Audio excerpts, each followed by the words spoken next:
So for today's video, ito re-review ko sa inyo yung binili ko dating headed flashlight na bihira kong gamitin pero napakasulit nito guys. Ayan, so kulay black tsaka light green siya or light yellow siya. So adjustable na rin yung kanyang angle. Ayan, tapos yung kanyang switch guys, hindi na rin dito problema kahit napasukan dito ng tubig o ilubog niya kasi nga ay waterproof na siya or magnetic na yung kanyang pinaka switch. So testing natin siya.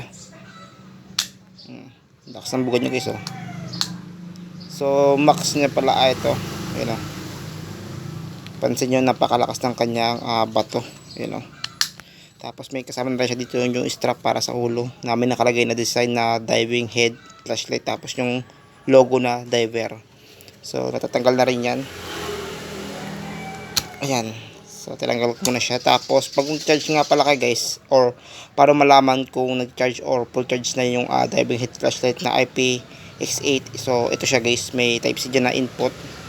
So tatanggalin mo lang dyan yung kanyang pinaka silyadong cap. So meron na rin yung rubber yan, no, para in case na ilubog mo siya, hindi siya dito papasukan basta basta. So ito yung aking type C input cord. Ayan siya, naka-plug na yan. So ganito yung magiging tsura niya pag nag-charge siya. Ayan, oh. So hindi siya masyadong kita sa video pero charging siya guys, kulay red. Ayan, oh. Ayan, oh. Ayan. So wait natin siya hanggang mamaya.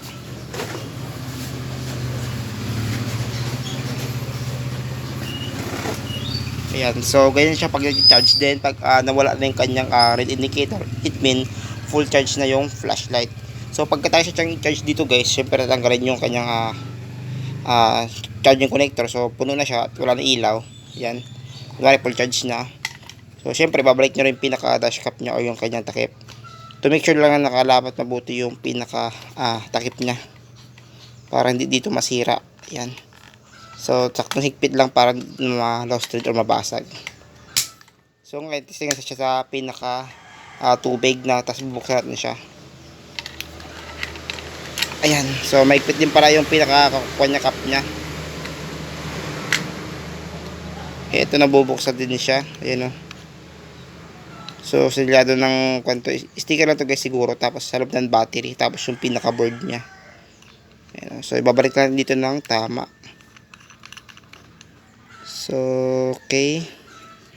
Wala naman tayo dito makukuha na pyesa niya kundi yung kanyang battery. So, check ko yung battery guys muna. Kung sukat niya yung 18650. I think magkasukat sila ng 18650. So, tamang-tama to guys pagka nasira. Alam na natin paano papalitan yung battery niya. So, tara. Kita sa taas guys. So, andito ako ngayon sa rooftop. Ito, sa second floor para testing yung ating diving flashlight. Kung totoo nga ba itong waterproof siya. Na IPX8 na siya. Oops, nalaglag. Ay, nalutang siya guys, oh. So, try natin siya i-on kung magbubukas siya. The moment of truth. Bang! Ayan siya guys, oh. So, gumagana siya. Tapos, mag-add lang pala siya. Kaya siya nalutang. Ayan. So, hindi yung basta-basta papasukan ng tubig. Kung tama yung pagkakalapat ng cup nyo. So, pagka hindi siya dito lapat, huwag yung pilitin para hindi masira yung pinaka-thread niya. Okay naman guys yung kanyang type C. Yung pagkakalapat okay naman. Check natin sa pa. Ayan, hindi naman siya basta-basta dito papasukan kasi silyado siya dito ng cup. Ayan, cup tapos yung goma. So wala talaga maglilik dyan sa switch nya, ay magnetic switch yan. Ibig sabihin magnet to, magnet sa loob para yung contact ng switch nya mag-slide para magdikit siya. So ganyan lang guys, oh, simple lang. Tapos pwede siya ditong tapos saka ditong gumamit, pwede siya ditong ipaganyan o patiktikin para di ma-stuck yung tubig, hindi siya dito maglumot-lumot. Yan, o. Yan yung kanyang bato guys, o. Napakalakas. Dive natin. Bang. Di ba kahit tag-ulan or mangingisda kayo sa ilog o kaya mamamana, so walang problema yan. Yan, no? So nabili ko ito pala ng 200 plus yung link. Hindi ko na alam kasi nga nawala na yung dati kong account sa Shopee sa Lazada. Share ko lang sa inyo guys na legit talaga. So sa mga naghahanap ng ganitong design, so pili lang kayo ng magandang quality ng inyong flashlight kung gusto nyo pang outdoor or pang indoor. Pagka pang indoor guys, kahit naman pang indoor pwede naman to, pero mas maganda pagka waterproof na rin siya. Ito, may tatak siya ditong diving. So hindi siya dito basta-basta mabubura kasi nga naka-design na sa kanyang pinaka body. Meron din dito diving, tas yung scuba diving na tao.